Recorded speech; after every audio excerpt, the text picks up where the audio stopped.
Hey everybody, I'm Norris with the Norris Group. It is Friday the 13th. And did you hear that Amazon is getting into the housing business? That and much more as we cover the biggest headlines in real estate.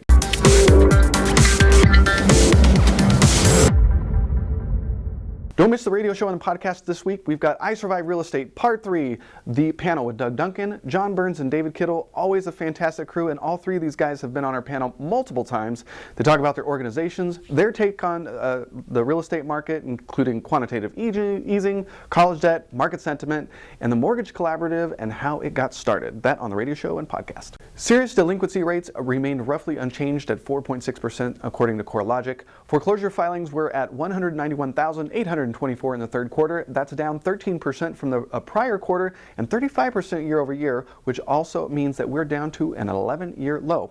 Mortgage rates increased this week to their biggest week-over-week increase since July, with 30-year rates now at 3.91% and 15-year rates at 3.21%. The California Association of Realtors released their market report for 2018, forecasting the year ahead. Their overall sentiment is pretty good, with home sales and median prices expected to increase, but at a slower pace. They expect home sales to increase 1% for next year to around the 426,000 mark. In addition, the median price is expected to increase 4.2%, so next year expecting us to get to around 561,000. How far would you go to help your kids get a house? Well, Cost Div Band, a Washington, D.C. agent at Redfin, has worked with 6 deals where the buyer used their parents' mortgage to make an all-cash offer. That's right. Mom and dad refied their house to get their kid into a home. Just goes to show you how hard it is for millennials to get a house these days in the market, especially a starter home. It's just so darn competitive. After that purchase closes, the child then pays their parents back slowly, I'm assuming. I used to get nervous asking for gas money, so I just don't know how that conversation goes. Like, hey, mom and dad, what do you think about refinancing your house so I could buy one? They're either laughing while I stomp, upstairs, or they're like, you out of the house? Sounds like a good idea. What has the housing market on pins and needles? It isn't affordability. No, it's not interest rates. And I know what you're thinking. No, it's not the tax plan. It's the 2018 color of the year. That's right, in a stunning upset, Oceanside SW 6496 is your Sherwin-Williams 2018 color of the year. A departure from the safe colors of old, Oceanside SW is an intense shade of blue-green, suggesting teal had a torrid affair with forest green, resulting in their love child, Oceanside SW. Sherwin-Williams says, the color encapsulates homeowners' growing sense of adventure when it comes to how we decorate our homes. I've reached out to Oceanside, California, and currently they have no comment. Of course, I kid. Trulia's rent versus buy report traditionally assumes that a single income earner or household is weighing the option between renting and buying. However, that's not always the case, especially in really hot markets where prices are really high. Oftentimes we have roommates. So is it better to rent in cities like San Jose, San Francisco, and Austin? Well, not if you don't have a roommate, because it's too stinking expensive. In markets like Detroit and West Palm Beach, Florida, it makes more sense to buy even if you're all by yourself. However, real estate investors, I know some real estate investors that are doing this even in submarkets like the Inland Empire in Sacramento. They're piecing out the rooms and renting them to professionals and offering services, a lot like we're going to talk about in a second with some of these big brands. Provide internet, electricity, water, and even a cleaning service once a month, and you're renting out the rooms to professionals.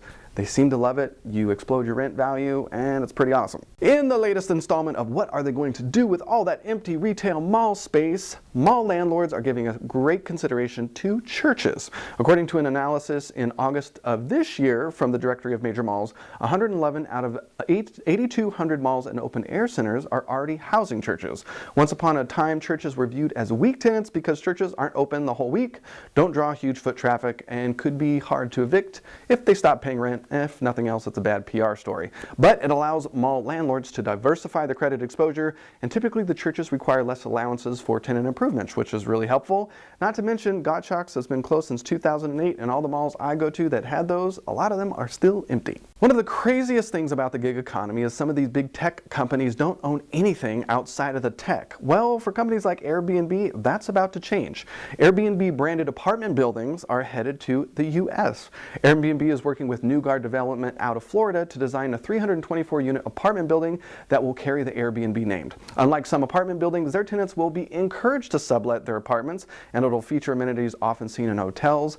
That's right, y'all. The condo hotel is making a rebranded comeback with the help of Airbnb. The first building will be called the Nido Powered by Airbnb, and it's going to be in Kissimmee, Florida. We all know you can get anything Shipping from Amazon, well, now you can even get a house delivered on your doorstep. Well, you know, it's tiny houses, they've come a long way, and anyone watching HGTV knows that tiny houses are all the rage. Well, Amazon is working with Mods International to have your shipping container turned house delivered right to you. Despite only being 320 square feet, they come with everything you'll need in a home, including the appliances, bath fixtures, and hookups for things like plumbing, water, and electricity. You'll pay $36,000 and a $4,500 freight shipping. Nope, your Prime account with Amazon does not count towards free shipping. 2 days, definitely not. But I can think of lots of areas in California with big backyards who could really benefit from this, especially landlords. I'm interested to see, would you do this? Would you throw a container in your backyard, rent it out, and explode your rent? I can't wait to see what you have to say. If you're on YouTube, please leave a comment below and don't forget to like the video and subscribe to the channel so you don't miss a beat. If you're on Facebook, please don't forget to not only like the Norris Group page, but don't forget to add us to your See First list and with notifications on. Leave your comments below the video. And if we missed something, share the story on our comment sections on either YouTube or Facebook, and we'll make sure to include it on our blog at thenorrisgroup.com/blog. Coming up, October 18th, we'll be doing 10 life-changing days of a real estate investor with Robert Hall and Associates. The 19th, the $1 Million Trade Show and Landlording Conference at AOA in downtown Los Angeles.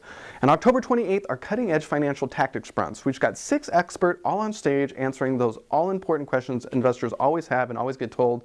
Go see your CPA. Go see your attorney. They're all on stage at one time for this low-cost brunch. I'm so excited. I think it'll be pretty cool.